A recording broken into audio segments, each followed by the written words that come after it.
กรณีที่เจ้าหน้าที่เข้ากวดกาแก้ไขกลุ่มแก๊งสแกมเมอร์การพนันออนไลน์อยู่สถานที่ใดเจ้าของเคหสถานเฮือนส่วนตัวเฮือนเศร้าห้องแถวบ้านพักโรงแรมอาพาร์ตเมนต์ตึกอาคารใดที่มีสัญญาเศร้า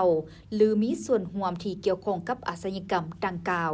นอกจากถูกนำใช้มาตรการที่ได้กำหนดไว้ในข้อที่8ของแจ้งการฉบับเลขที่308/ปกสลงวันที่15กรกฎาคม2026แล้วเจ้าของเฮือนส่วนตัวเฮือนเศร้าห้องแถวบ้านพักโรงแรมอาพาร์ตเมนต์ตึกอาคารดังกล่าวต้องให้การร่วมมือกับเจ้าหน้าที่ในการคุ้มตัวผู้ร่วมขบวนการก่ออาชญากรรมดังกล่าวเพื่อกักตัวไว้กับที่สัวขาวในสถานที่ของเคหสถานนั่นเลย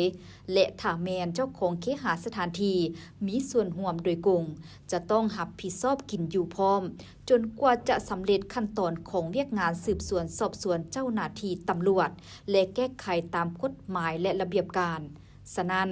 จึงเรียกร้องมายังพ่อแม่ประชาชนผู้ประกอบการจงพร้อมกันปฏิบัติตามแจ้งการอย่างเข้มงวด